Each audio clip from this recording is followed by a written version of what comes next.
Hello student, welcome back to another video of St. Michael's Academy e-learning class. I am Sriram teaching you accountancy of class 12. Student, आज हमारा video number 8 है और इस video में हम सीखेंगे topic interest on drawings जो कि हमने अपने वीडियो नंबर 7 में भी सीखा था। इस वीडियो में हम उसके बारे में थोड़ा सा डिटेल में सीखेंगे। स्टूडेंट, इन वीडियो नंबर 7 हम लोगों ने देखा था जो ड्राइंग्स होते हैं वो दो प्रकार के होते हैं। पहला that is out of capital and out of profit. Out of capital जो होता है उस पर हम इंटरेस्ट चार्ज नहीं करते हैं, आउट ऑफ प्रॉफिट होता है उस पर हम इंटरेस्ट चार्ज करते हैं। फिर उसमें हमने देखा था कि ये दो प्रकार के होते हैं, ऑन रेगुलर बेसिस और एक होता है इरेगुलर ड्राइंग्स। सो इरेगुलर ड्राइंग्स के लिए हमने प्रोडक्ट मेथड यूज कर रखा है और रेगुलर ड्राइंग्स के लिए हमारे पास मेथड है जिसको हम बोलते हैं average period method. So regular drawings में कुछ कंडीशंस होते हैं कि जो ड्राइंग्स होते हैं पार्टनर्स के द्वारा जो ड्राइंग्स होते हैं वो कब कब होते हैं जो आपके क्वेश्चंस में आते हैं। सो बेसिकली जो ड्राइंग्स होते हैं रेगुलर ड्राइंग्स वो बिगिनिंग, मिडिल और एंड, ये तीन टर्म से आपके क्वेश्चंस आते हैं। Beginning of each month, middle of each month and and of each month.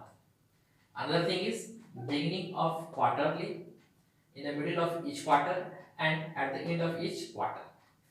Another thing, during 6 months, कभी कभी क्वेश्चन में ये जो दो कंडीशन है ये फॉर 12 मंथ्स की कंडीशंस हैं, बट कभी कभी क्वेश्चन में ओनली फॉर 6 मंथ्स की कंडीशन देते हैं कि केवल 6 महीने तक ही लगातार ड्राइंग्स हुआ है।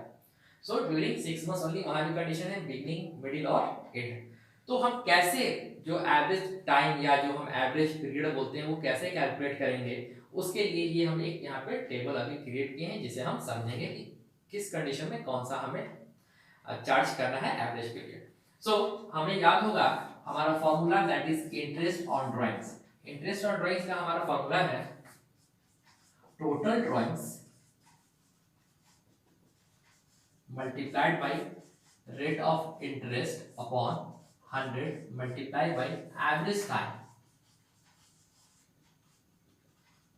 अपॉन 12।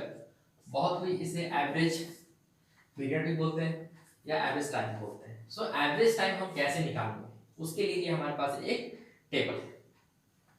अब हमारा जो एक और जो क्वेश्चन अराइज होता है दैट इज वो हमारा क्वेश्चन था कि ये जो एवरेज टाइम है, ये जो एवरेज टाइम है, ये एवरेज टाइम को हम कैसे कैलकुलेट करेंगे। सो हमारा एवरेज टाइम 80 जिसे मैं शॉर्ट में लिख रहा हूँ, average time is equal to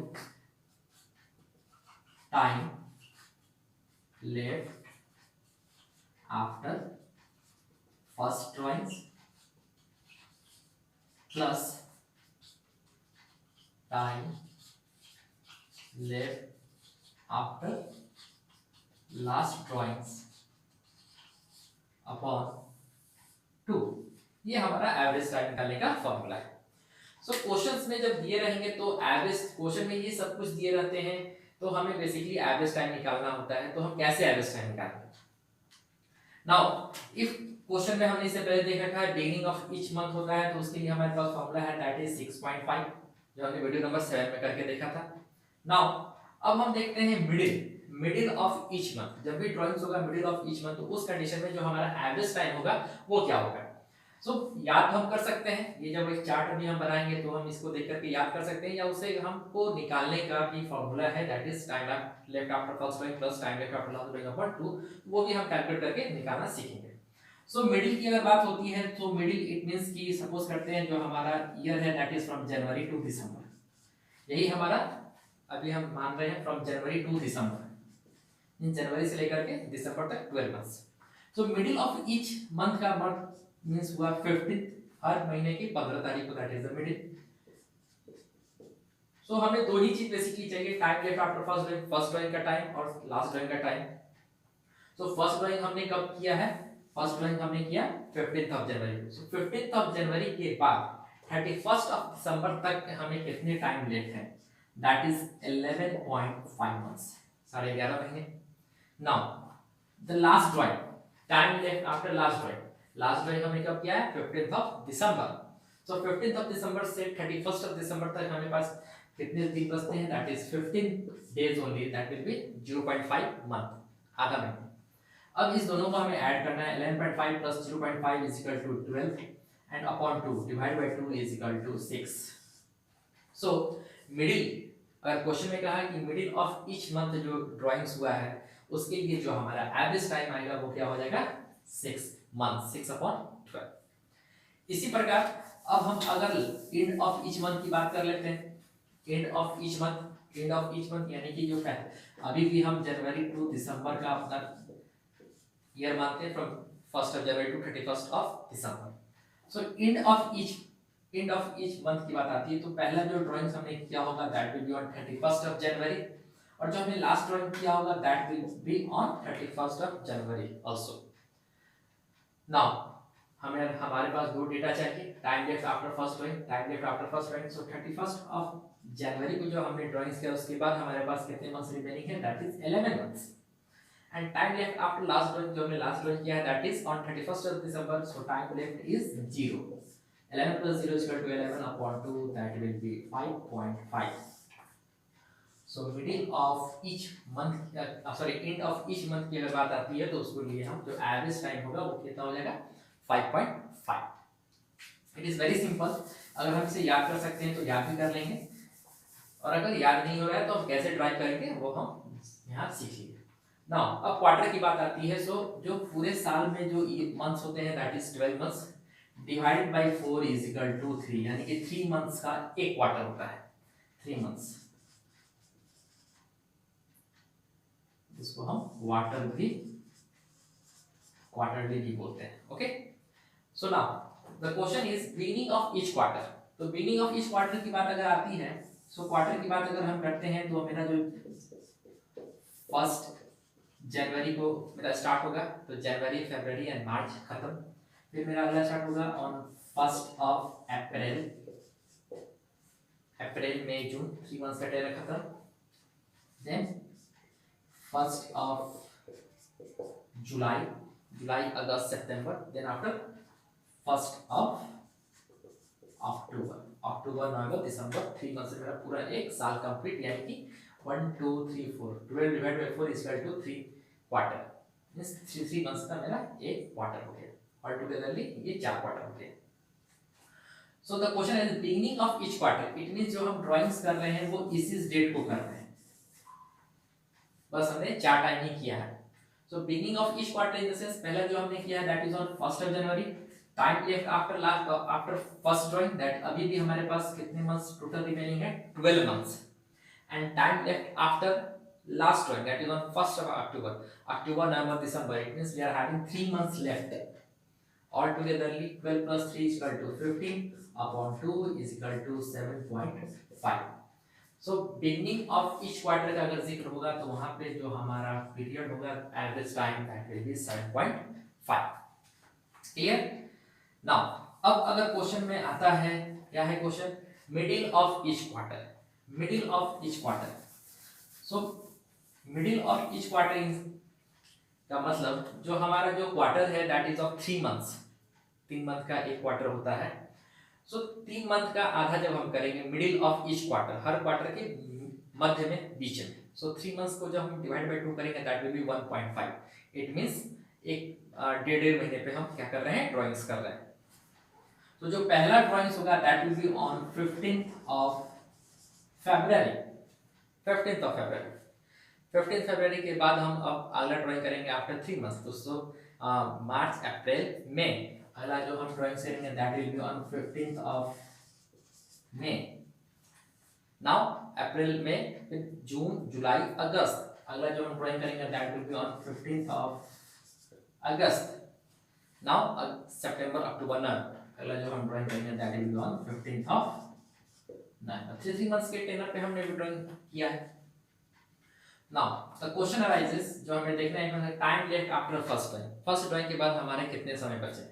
सो हमने 15th ऑफ फरवरी किया, इट मींस जनवरी एक खत्म, एक मंथ खत्म, और फरवरी का only 15 days, it means 1.5 months left हुआ है। अभी भी हमारे पास पूरे साल का 10.5 मंथ्स रिमेनिंग है।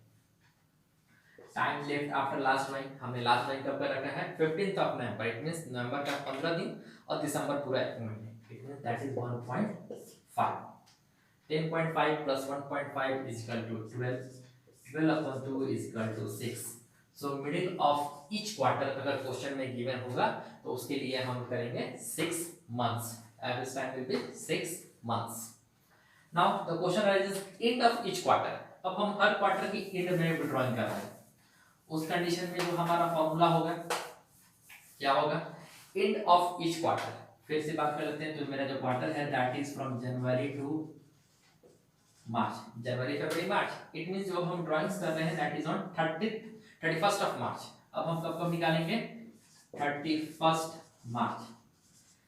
फर्स्ट क्वार्टर के लास्ट में अप्रैल मई जून. 30th ऑफ जून, जुलाई अगस्त सितंबर. ऑन 30th ऑफ सितंबर, अक्टूबर नवंबर दिसंबर. On 31st December. This is drawing at the end of each quarter. Now, time left after first one 31st March तक निकालेंगे. अप्रैल मई जून जुलाई अगस्त सितंबर अक्टूबर नवंबर दिसंबर. Only 9 months left.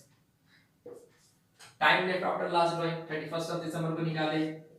0 9 plus 0 9 upon 2 that will be 4.5. So when it comes for at the end of each quarter that will be 4.5 average time. So इस प्रकार से हम calculate कर सकते हैं. Now अब ओनली फॉर ड्यूरिंग 6 months, केवल 6 months के लिए हमको अब ड्राइंग्स करना है. तो इस कंडीशन में क्या होगा, 6 months का जब बात आता है तो 6 months के लिए क्या है, इट मींस मान लेते हैं from January Feb March April May June. 1 2 3 4 5 6 months हो गए. Now beginning of each month, it means पहली तारीख को निकालते हैं. तो यहाँ निकाले 1st ऑफ जनवरी, यहाँ निकाले 1st of June. Time left 6, time left 1, that is 7 upon 2 that will be 3.5. clear? 3.5 simple. Now second question, middle of each month, it means 15th January, 15th of June. 15th जनवरी को निकाले, बचा कितना 1 2 3 4 5 and half 5.5. Time left only 0.5. it means 6. 5.5 plus 0.5 is equal to 6 upon 2 that will be 3. यहाँ हमारा जो average time होगा that will be 3 months. Now next thing is end of each month. No issue. On 31st of January, on 30th of June. Time left after first drawing that is 1 2 3 4 5 months. And time left after last drawing is equal to 0. 5 plus 0 is equal to 5 divided by 2 is equal to 2.5. So the average time will be 2.5. तो इस प्रकार से ये जो हमारा एक table जो create हुआ है, इस प्रकार से हम क्या कर सकते हैं, अपना जो हम रेगुलर ड्राइंग्स की जो बात आती है, सो रेगुलर ड्राइंग्स में अगर क्वेश्चन में गिवन होगा तो ये जो हमारा डेटा है एवरेज टाइम के लिए हम ये वहाँ पुट कर सकते हैं, इसे हम याद कर सकते हैं. अगर नहीं याद हो पाता है उस कंडीशन में एवरेज टाइम निकालने के लिए हमारे पास ये फॉर्मूला है, time left after first drawing plus time left after last drawing divide by 2 हमें मिल जाएगा एवरेज टाइम. सो इस प्रकार से हम अपना क्वेश्चन सॉल्व कर सकते हैं. One important note, if date of withdrawal is not given. अभी तक जो हमने देखा उसमें हम देख रहे थे कि जो भी टाइमिंग था that was at the beginning of each month or beginning of each quarter or middle of each month and end of each month या quarter. बट कभी कभी क्वेश्चन में क्या होता है कि जो डेट है, जो डेट होता है वो दिया ही नहीं कि कब निकालें. उस कंडीशन में हम क्या करते हैं, so if the date of withdrawal is not given, so जब भी डेट नहीं गिवन होता है तो उसके साथ हमको याद रखना है कि जो हम इंटरेस्ट चार्ज करेंगे for 6 months, interest will be charge for 6 months. It means हम एक एवरेज पीरियड मान करके चलते हैं और उसके लिए जो हम एवरेज टाइम निकालेंगे दैट विल बी 6 months. अब उसमें क्या है, जो ये तो हो गया टाइम की बात. अब दो टर्म रहते हैं. पहला रहेगा, सपोज करते हैं कि 10% गिवन है और अनदर गिवन रहेगा 10% पर एनम. इसको एक समझने की कोशिश करते हैं। तो एक हम क्वेश्चन लेते हैं, सपोज करते हैं क्वेश्चन दिया है कि x जो है विथड्रॉ करता है 15,000, x विथड्रॉ किया है 15,000 और पूरे साल भर के लिए किया है, ये पूरे साल भर का है, एक मंथ का नहीं, ये पूरे साल भर का है। x विथड्रॉ 15,000 और इस पे जो इंटरेस्ट है at the rate of 10% interest form charge करेगा, जो कि पहला कंडीशन। इस कंडीशन में क्या होगा कि जब 10% ओनली गिवन है तो हम क्या करेंगे, 15,000 जो हमारा फॉर्मूला था interest on drawings is equal to total drawings into rate of interest upon average period. So इस कंडीशन में क्या करेंगे हम 15,000 इनटू 10%, सिंपल सा इसे हम 10% अपना कैलकुलेट कर लेंगे। That will B 15,000, 10% that will B 1500। ये पहला कंडीशन है। अब इसी कंडीशन, ये केस 1 हो गया और इसी केस में बी में अगर हम करते हैं, वही किया है कि x withdraw 15,000 at the rate of 10% per annum। अब क्या हमने वर्ड यूज किया, पर एनम, हर साल, वार्षिक। उस कंडीशन में जो हमारा इंटरेस्ट ऑन ड्राइंग्स होता है, interest on drawings is equal to 15,000 total drawings into rate of interest that is 10/100 and now the average period will be 6/12। ये जो डेट है नहीं गिवन रहता है और जो हम 6 मंथ्स का जो एवरेज पीरियड मान करके चलते हैं, वो उस कंडीशन में जब हमारे परसेंटेज के साथ पर एनम वर्ड जुड़ा रहेगा। यहाँ हमारा 10% पर एनम वर्ड जुड़ा हुआ है, तो यहाँ पे हम क्या करेंगे, इसे कैलकुलेट करेंगे, दैट विल बी 750। तो ऐसे कभी कभी क्वेश्चंस आते हैं एग्जाम में और आपके बुक में भी रहेंगे। तो ये कैसे सॉल्व करना है, if time is not given, हमें 6 मंथ्स का एवरेज पीरियड कंसीडर करना है और वो भी कब करना है, जब परसेंटेज के साथ क्या वर्ड यूज कर रहेगा, पर एनम। सो इस प्रकार से हम अपने क्वेश्चंस को सॉल्व कर सकते हैं। सो स्टूडेंट, इस तरह हमारा इंटरेस्ट और ड्राइंग का टॉपिक कंप्लीट हुआ।